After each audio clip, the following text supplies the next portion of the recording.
here and everything about him.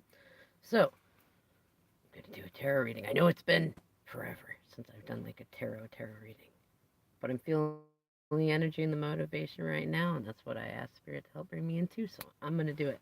So I decided this is just going to be what they want to tell you. Now, I'm leaning towards DMs and more, and like, but it's just not necessarily just in Twin Flame stuff. If this message reaches you and it feels like it resonates or parts of it resonate, those messages were meant for you. Like, don't worry about the rest. Now, I already shuffled because my deck has been through an adventure of its own, including being covered in Tide, what is it, dishwasher pod? No, was it? No, it was Tide Pod stuff. And so they smell very clean. Actually, they smell like fresh laundry, which is kind of funny. Um, I mean, it's fitting, but it's funny.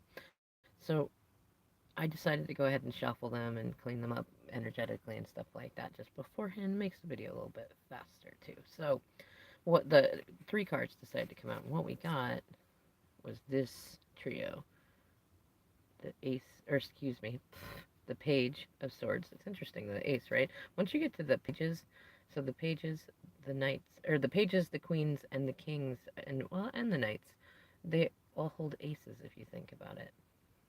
Anyways, Page of Swords, Three of Swords, and Three of Cups, and we can see the likeness in there. We've got two swords and two threes, which is very interesting, right?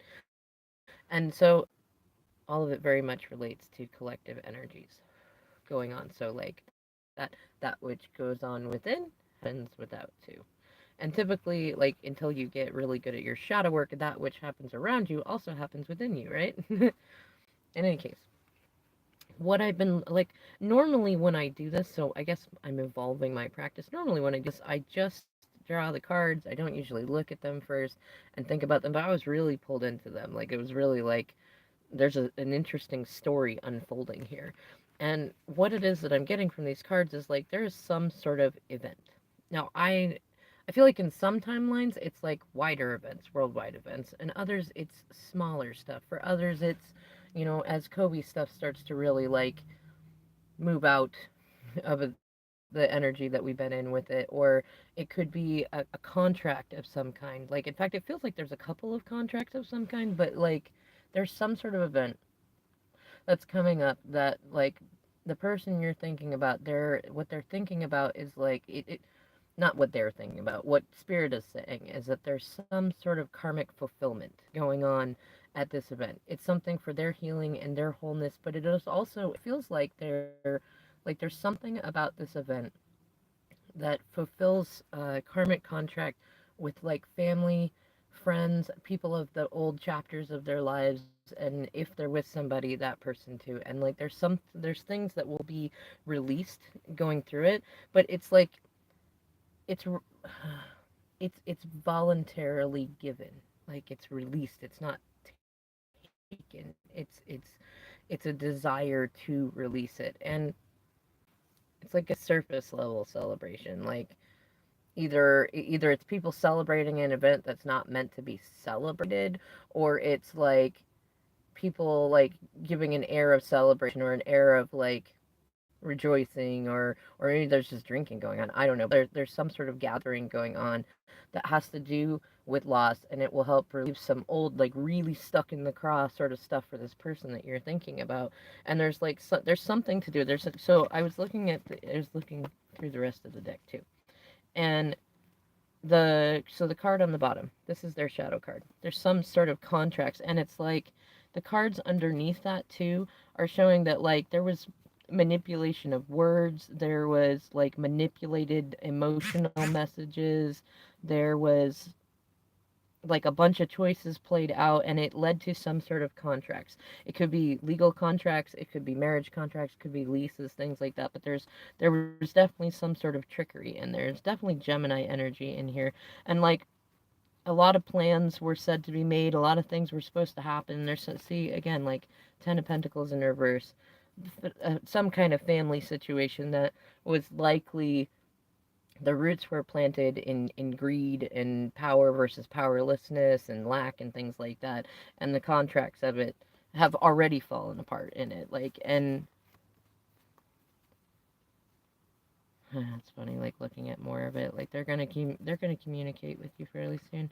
Now in the heart of the matter, I draw a card from the middle of it. I try to split it almost evenly in the middle. So this is what's in their hearts, and like we got the Chariot in reverse, Cancer Leo type energy, and it's like stopped momentum. In upright, it's usually a victory, so it's more loss, but it's not like losing a person that you love. It's like I want to say it feels like the energy of like accepting defeat in whatever this contract situation is, that it's not going to work. Whatever thing that is.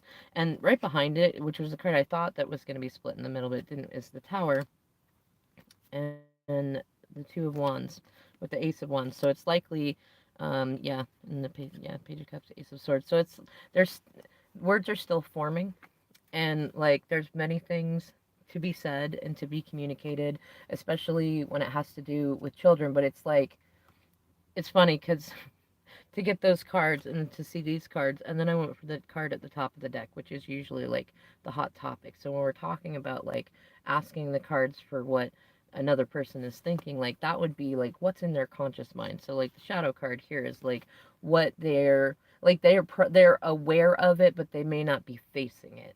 So like if it's continuing to get bound in a lease, if it's continuing to stay in a bad relationship, if it's continuing to like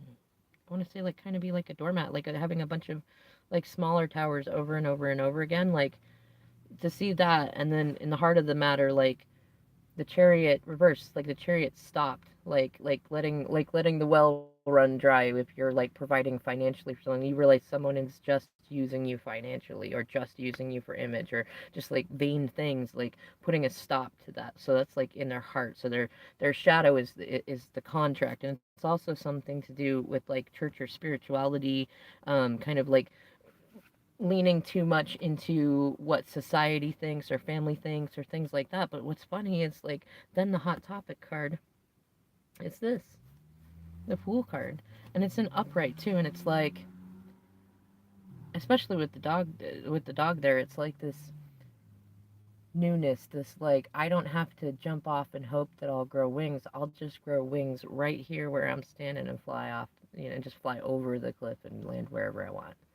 It's like a leap of faith, but one that's like a middle way, because so many people, like look at the Fool card and see either the Fool looks before he leaps and turns and doesn't walk off the cliff, or he walks off the cliff and he falls, or he walks off the cliff and he grows wings. Like there's so many different things that can happen with the leap of faith, but why not have such faith in yourself in the first place that you already know that you can either that you can grow wings or that you have wings or whatever thing, like why not just have that faith in yourself and what's going on around you that you can do that. And like that fits right in too with our springtime energy. It's very Aries card, it's very Uranus card too. And so like I feel like what they want to tell you right now is like there's some event or several events that are going to happen that are that have to do with this stuff. And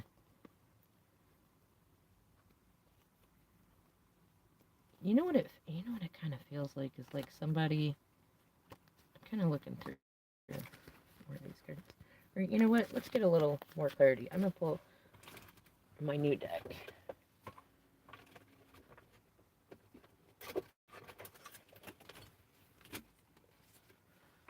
This is one of my new Alice in Wonderland decks. And I guess some of them are going to be reversed. Huh? Oh wow, right away. Okay.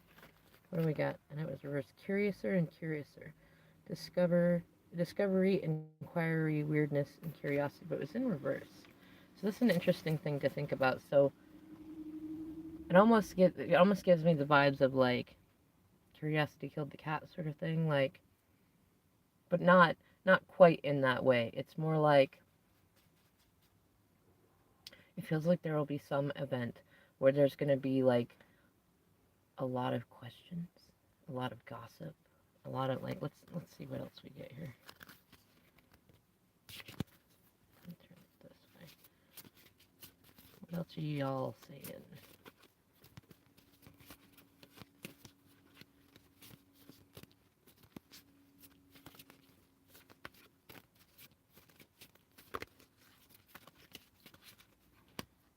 what's funny is what's coming to my mind is the story of Gideon, which I just learned about. And I meant to talk about it in a different video. But it feels like there's something about that. I don't know what just fell over there. It felt like it was a card. Oh, it was mustard. Which is funny, though, because the story of the mustard seed, right? Resilience. Oh, we're all mad here. Everyone is a little different.